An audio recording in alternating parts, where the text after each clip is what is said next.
दोस्तों, आप लोग अच्छे होंगे।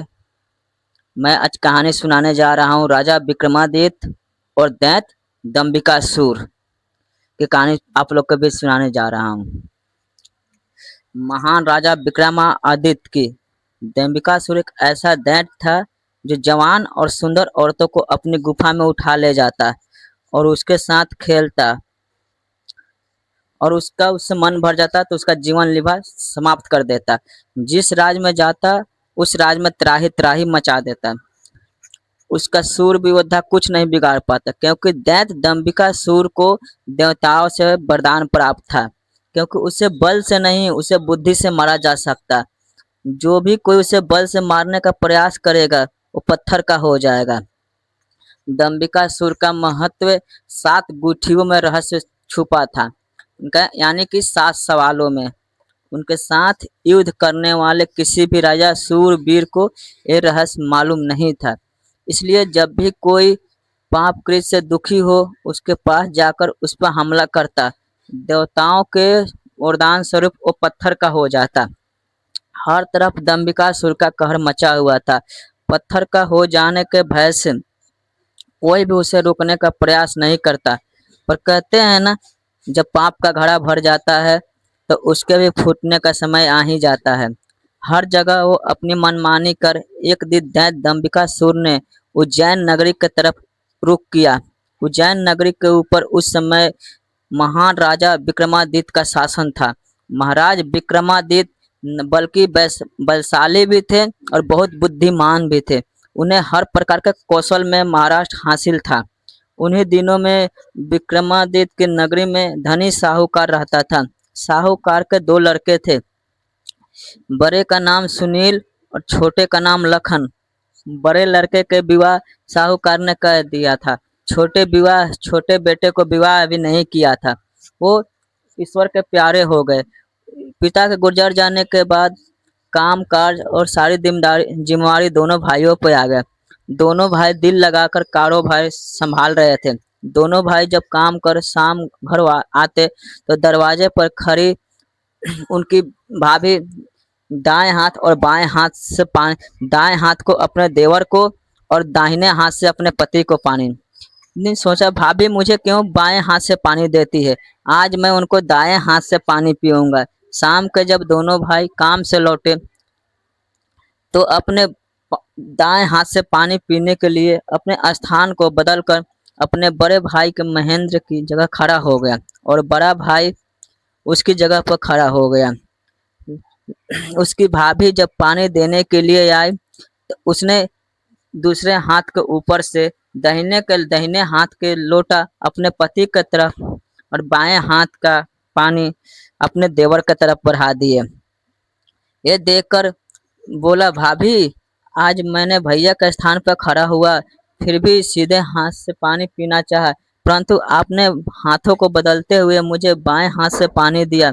आप मुझे बताएं ऐसा क्यों किया। भाभी ने बोली, अगर तुम सीधे हाथ का दिया हुआ पानी पीना है तो तुम भी अपने लिए सीधे हाथ से पानी पिलाने के लिए ले आओ।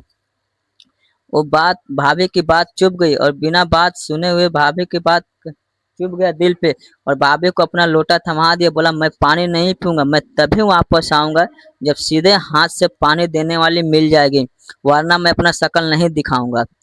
इतना कहकर तुरंत मुड़ा और चल पड़ा। ये देख उसका बड़े भाई उसे रोकने की बड़ी कोशिश की, पर वो नहीं माना। वो बोला, नहीं भैया, अब तो तभी वापस आऊंगा जब मुझे योग मेरी पत्नी मिल जाएगी। इतना कहकर वह घर छोड़कर चलते चल गया। चलते चलते अपने नगर से दूर, काफी दूर, कांचीपुरम के राजा चंद्रसेन एक धार्मिक विचारों वाला व्यक्ति था। उसके राज्य में चारों ओर अमन शांति का माहौल था, परंतु फिर भी राजा चंद्रसेन हमेशा दुखी रहता था। राजा के दुख का कारण था उसकी जवान बेटी चंद्रकला का स्वास्थ्य। चंद्रकला दिखने में तो अत्यधिक खूबसूरत थी और उसे एक असाध्य रोग ने घेर रखा था, जिस कारण राजकुमारी हमेशा अचेत अवस्था में रहती थी। राजा ने बहुत सारे हकीम, वैद्य, डॉक्टरों को लगा रखे थे, लेकिन उनमें से कोई भी राजकुमारी को ठीक नहीं कर पा रहा था। ठीक कर पाना तो दूर, वो चंद्रकला को बीमारी को नहीं ढूंढ पा रहे थे। राजा को यही दुख सता रहा था कि उनकी बेटी का क्या होगा। जब सभी प्रकार के वैद्य, हकीम और पूजा पाठ और तंत्र मंत्र और डॉक्टरों से कोई फायदा नहीं हुआ, तो राजा ने अपने राज में ये घोषणा करवा दी कि जो व्यक्ति मेरे बेटी को ठीक करेगा, मैं उसके साथ अपनी बेटी को चंद्रकला को विवाह कर दूंगा और उसे अपना आधा राज भी दूंगा। जब वो उस राजा की राजधानी में पहुंचा कि देखा हर तरफ राजकुमारी की चर्चा हो रही थी। राज का हर व्यक्ति राजा की घोषणा और राजकुमारी की बीमारी के बात कर रहा था। जब लखन ने एक व्यक्ति से पूछा, व्यक्ति ने राजकुमारी की बीमारी से लेकर राजा की घोषणा तक का सारा किस्सा लखन को बताया। सारी बातें सुन कुछ देर वहां खड़ा विचार करते रहा और कुछ सोचकर वो राजमहल की तरफ चल पड़ा। एक जिंदा सांप राजा की लड़की के पेट में रहता था। सांप ने राजा की लड़की को अपने बस में किया हुआ था। जब रात होती तो वो कुछ देर के लिए राजकुमारी के मुख से बाहर निकलकर जंगल की तरफ चला जाता और सुबह होने से पहले ही वो फिर से उसके अंदर चला जाता। राजकुमारी इस बात से बिल्कुल अनजान थी कि उसके अंदर एक सांप ने डेरा डाल रखा है। अनजाने में वो पूरी तरह से उस नाग के बस में थी। राजमहल के किसी के इस बात की भनक नहीं थी कि राजकुमारी के अंदर एक 7 फीट का सांप रहता है। सभी यही समझते कि राजकुमारी को क्या बीमारी लग गई जिसके कारण वो हमेशा अचेत रहती है। बड़े से बड़े वैद्य, डॉक्टर, हकीम भी इस बात को पता नहीं लगा पाए। लेकिन जब राज के तरफ गए तो देखा कि बहुत सारे वैद्य, हकीम, डॉक्टर राजकुमारी को ठीक करने के लिए लगे हुए हैं। एक कोने में खड़े होकर चुपचाप सारा माजरा देख रहा था। जब शाम का समय हुआ तो सभी हकीम, वैद्य धीरे धीरे कर कर वहां से अपने घर की तरफ प्रस्थान कर गए। तब लखन राजा के मंत्री के पास गए और बोला, सभी प्रयास अपना कर चुके, अब एक मौका मुझे भी दिया जाए। लखन की बात सुनकर मंत्री अपने साथ राजा के पास ले गए और उसका प्रस्ताव राजा के सामने रखते हैं। बेचारा हर तरफ से निराश हो चुका राजा एक देखा और बोला दुखी मन से, बताओ तुम मेरी बेटी को इलाज किस प्रकार करोगे। लखन राजा को प्रणाम किया और बोला, महाराज मुझे एक रात अपने बेटी के साथ ठहरने की इजाजत दीजिए, तभी मैं किसी नतीजे पर पहुंच सकूंगा। एक बात और महाराज, मैं एकांत में रहना चाहता हूँ, तभी मैं अच्छे से ध्यान लगाकर राजकुमारी की बीमारी का पता लगा पाऊंगा। लखन की आत्मविश्वास भरी बातों से राजा के मन में हल्की सी उम्मीद जागी। उसने लखन को रात में उसके साथ रहने की इजाजत दे दी। राजा की इजाजत मिलते ही लखन राजकुमारी के कक्ष में गया और उसे कुछ दूर एकदम चुपचाप बैठकर उसे देखने लगा। जैसे ही रात के 12 बजे का समय हुआ तो अचेत अवस्था में पड़ी हुई राजकुमारी के मुंह से सांप बाहर निकला और महल के परिसर से होता हुए जंगल की ओर चला गया। ये सब देखकर लखन दंग रह गया और बिना कुछ हरकत किए हुए चुपचाप वहीं बैठा रहा। जब रात का आखिरी वक्त पहर खत्म होने के आया तब सांप वापस आया और राजकुमारी के मुख में पूरा उसके अंदर समा गया। दम साधे सारा माजरा अपने आंखों से देख रहा था। सारा माजरा देख उसे समझने में देर नहीं लगे कि राजकुमारी की सारी बीमारी यही सांप ही है। सुबह हुई तो राजा चंद्रसेन उसके लंबे लंबे कदमों से अपने मंत्री के साथ राजकुमारी के कमरे में आया और बेसब्री से पूछा, बताओ लड़के, तुम किस नतीजे पर पहुंचे? क्या मेरी बेटी ठीक हो जाएगी? बोला, महाराज मुझे राजकुमारी की बीमारी का पता चल गया है और ईश्वर ने चाहा तो वो जरूर ठीक हो जाएगी। आप मुझे एक रात का समय और दीजिए और मेरे लिए एक तलवार और मिट्टी से भरी हुई बाल्टी का इंतजाम कर दीजिए। बात सुनकर राजा को बहुत सुकून मिला। उसने मंत्री को लखन के द्वारा मांगे गया सारा सामान उसे देने का निर्देश दिया और सभी को इंतजार था कि रात होते ही बेसब्री से इंतजार करते रहा। रात्रि जैसे हुआ और पूरी तैयारी के साथ हाथ में धारदार तलवार लिए हुए राजकुमारी की तरफ निगाहें घुमाकर बैठा रहा। जैसे जैसे राजमहल के घरे में रात्रि के 12 बजा, वैसे ही फुफकारता हुआ सांप राजकुमारी के मुंह से निकला। तो उसके इंतजार में बैठे खन ने धार धार तलवार से उस पर तेजी से वैसा वार किया कि तुरंत दो टुकड़ों में जमीन पर बिखर गया। खन ने उस सांप को दोनों टुकड़ों को उठाकर रेत से भरे बाल्टी के अंदर दबा दिया और सुबह होने से पहले ही बाल्टी समेत मृत सर्प को जंगल में ले जाकर उसे आग के हवाले कर दिया और वापस राजमहल लौट आया। तब तक सुबह होने का समय भी करीब हो चला था। राजमहल में आकर को चंद्रकला को जगाया और हमेशा अचेत अवस्था में रहने वाली राजकन्या तुरंत उठकर बैठ गई, क्योंकि उसे अब सांप निकल चुका था तो उसका प्रभाव भी खत्म हो चुका था। राजकुमारी उठते ही हैरान थी। उसे ऐसा लग रहा था कि पता नहीं वो कितने सालों से नींद में थी। जब लखन ने राजकुमारी से उसके स्वास्थ्य के बारे में पूछा तो अचंभित राजकुमारी ने अपने आप को बिल्कुल ठीक बताया। तब तक सुबह भी हो चुकी थी। उधर राजा भी पूरी रात सोया नहीं था। उसे बस इंतजार था कि सुबह का। जैसे ही सुबह हुआ, राजा बेसब्री से भागा भागा राजकुमारी के कक्ष में आया। जब उसमें बिल्कुल सही सलामत बेटी को बैठे और बात करते पाया तो उसकी खुशी का ठिकाना ना रहा। आंखों में आंसू लिए राजा अपनी लाडली बेटी को गले से लगा लिया। भरे हृदय से राजा ने हाथ जोड़कर लखन का शुक्रिया अदा किया और अपने शर्त के अनुसार राजकुमारी चंद्रकला का विवाह लखन से कर दिया। जब राजा ने अपने आधा राजपाट देना चाहा तो उसने राजपाट लेने से साफ मना कर दिया। ऐसा सम्मानित दामाद पाकर राजा चंद्रसेन खुशी से फूला नहीं समा रहे थे। उसने खुशी खुशी बहुत सारा धन देकर अपनी बेटी को चंद्रकला को उसके साथ विदा कर दिए। जब राजकुमारी चंद्रकला को ले अपने राज उज्जैन नगरी पहुंचा तो उसकी भाभी समेत पूरे परिवार ने उन दोनों को हार्दिक स्वागत किया। लखन खुशी खुशी अपने नवविवाहित पत्नी राजकुमारी चंद्रकला के साथ रहने लगा। कुछ ही दिनों बाद उज्जैन नगर में एक भव्य समारोह था, जिसमें राजकुमारी चंद्रकला भी अपने भाभी के साथ समारोह देखने गई थी। तभी मेले में दूसरी तरफ से दैत्य दंबिकासुर का प्रस्थान हुआ। इतने बड़े दानव को देखकर समारोह में हड़कंप मच गया। हर कोई अपनी जान बचाने के लिए इधर उधर भाग रहा था। दैत्य को देखकर राजकुमारी चंद्रकला भी अपनी भाभी के साथ जब समारोह से भाग के जाने लगी, तभी दंबिकासुर की नजर राजकुमारी चंद्रकला पर पड़ गई। राजकुमारी के रूप को देखकर मोहित हो गया। दंबिकासुर मोहित हो गया। दैत्य अपने पूरे जीवन काल में बहुत सी स्त्रियों के साथ खेला था, पर आज तक उसने इतनी सुंदर स्त्री कभी नहीं देखी थी। पलक झपकते ही उसने चंद्रकला को उठा लिया और उसे राज के बाहर अपने गुफा में ले गया। राजकुमारी चंद्रकला का रो रो कर बुरा हाल था। उस बेचारी को तो किस्मत ही खोती थी। कितने सालों तक उस नाग के चंगुल में फंसी रही। कुछ ही दिन पहले नाग से आजाद हुई थी।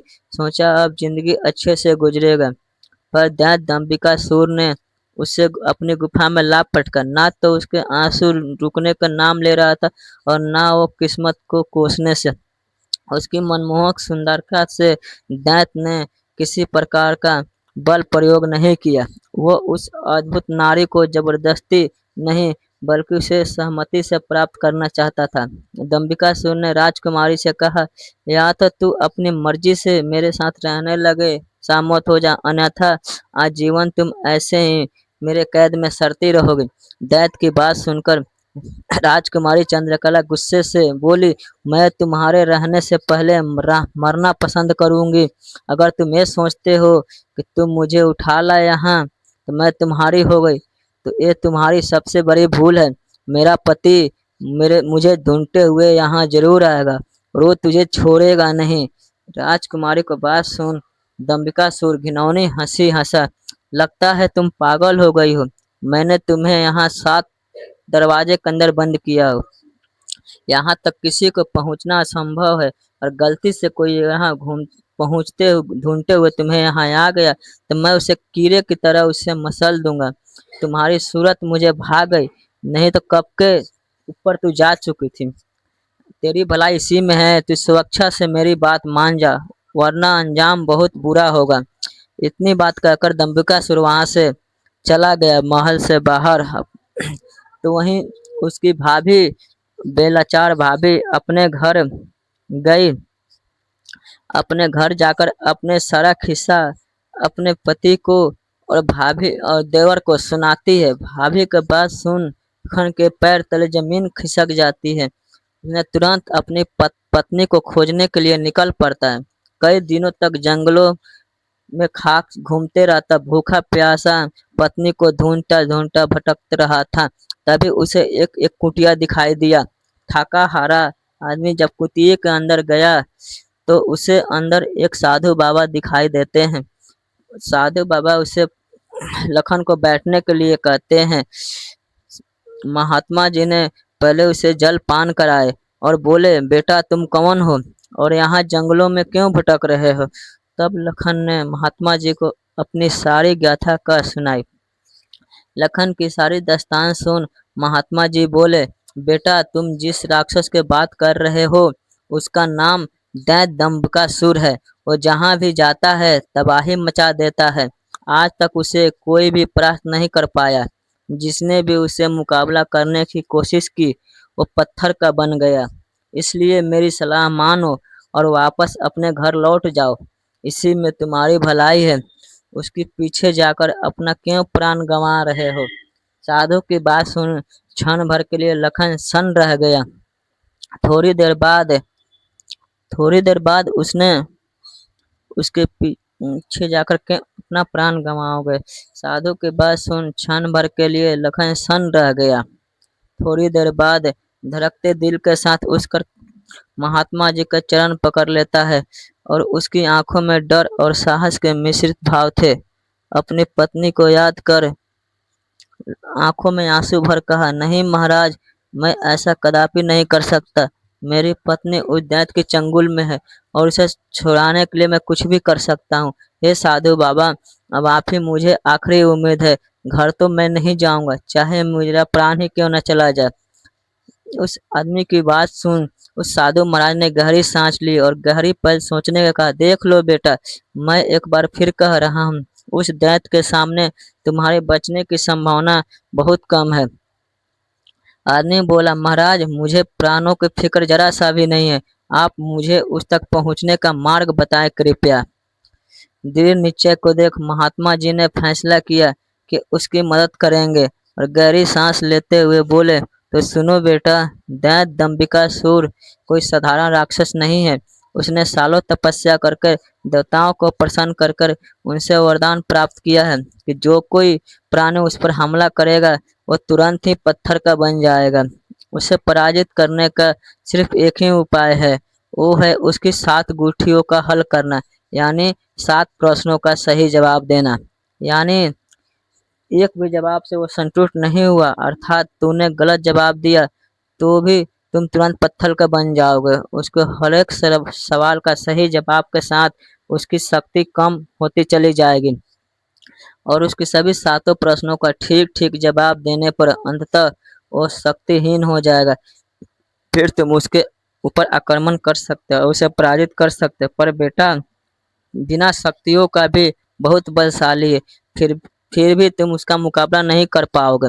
महात्मा जी का बात सुन दैत्य दंबिकासुर के पूरा उपाय जान डर की लहर के साथ अपने पूरा शरीर झंझना जाता है और फिर वो अपने पत्नी को याद कर दैत्य दंबिकासुर के पास जाने का निर्णय लेता है।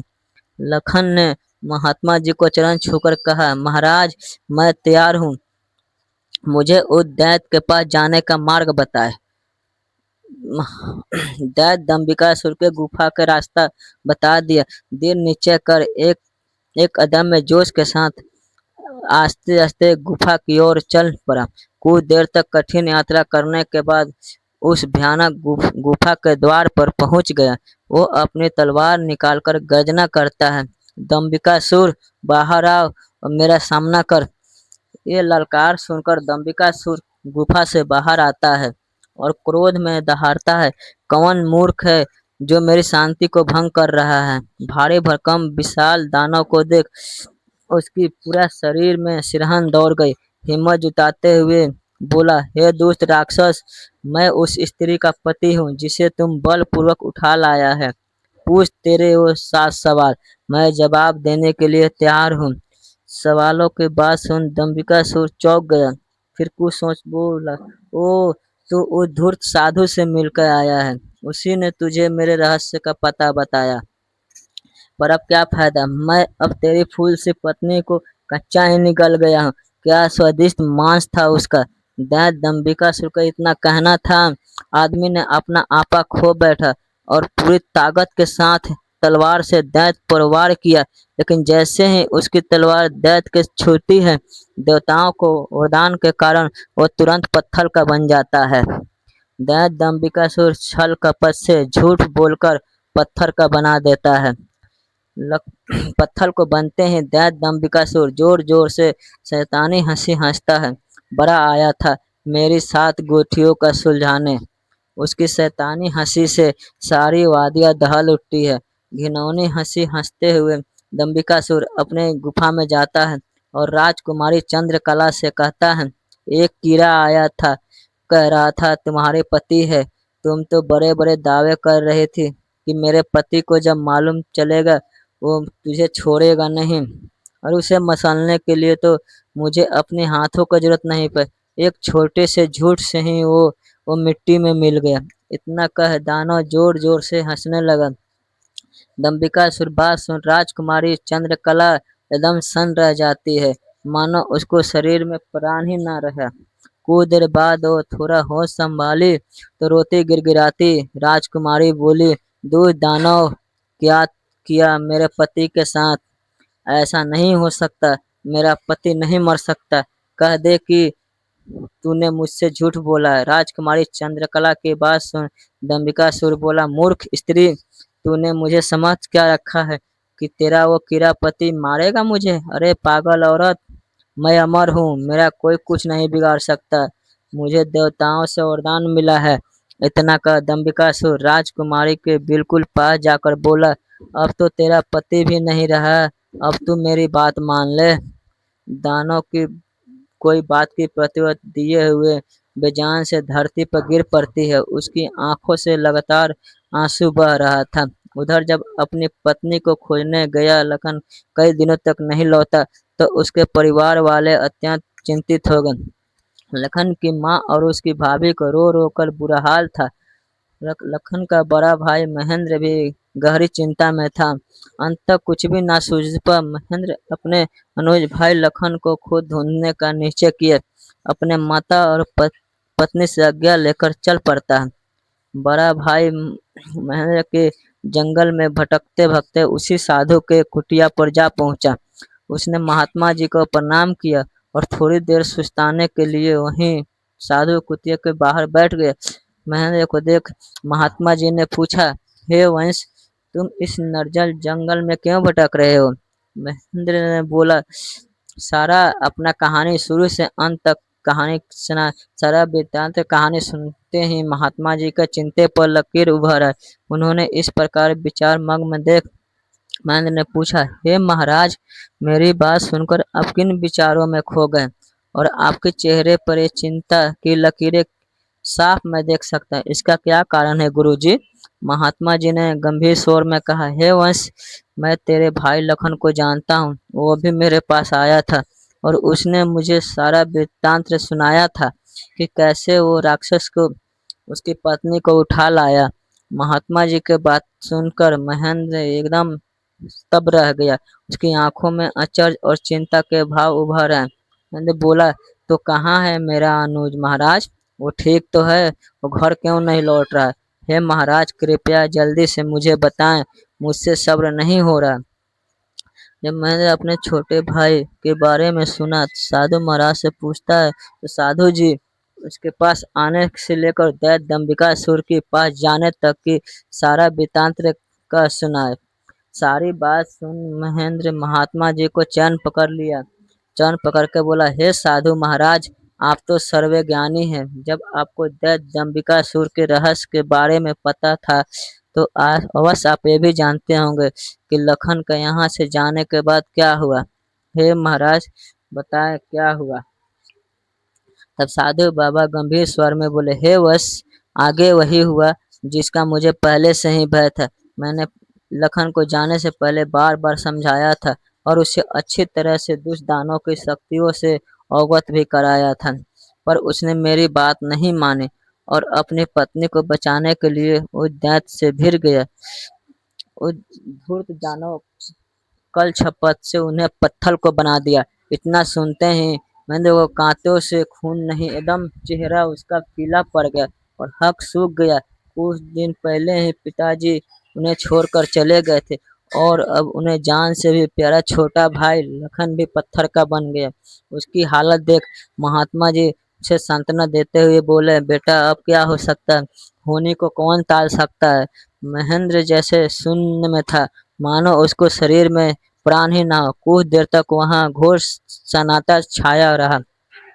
कुछ होश ठिकाने आने पर आंखों में आंसू लिए हुए बोला, हे महाराज, अब आप ही मेरा मदद कीजिए और मुझे रास्ता दिखाए जिससे मेरा भाई फिर से मानव रूप में लौट आए।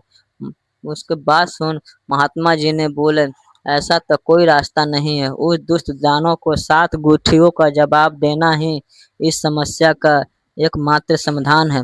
कोई व्यक्ति जो सभी उसका सवालों का जवाब देकर पराजित कर उसका मौत का घाट उतार देगा, तभी तेरा भाई नहीं बल्कि जो मकारी दैत्य के श्रापित किए गए सभी जीव अपने वास्तविक रूप में लौट आएंगे। महेंद्र बोला, महाराज, आप तो सर्वशक्तिमान है, फिर आप ऐसा क्यों नहीं करते। महात्मा जी बोले, बेटा, मैं उस पापी दानव को सभी सवालों का जवाब दे सकता हूँ, फिर मेरी भी कोई सीमाएं हैं जिन्हें मैं चाह कर भी नहीं लांघ सकता हूँ। इतना कहकर साधु महाराज चुप हो जाते हैं।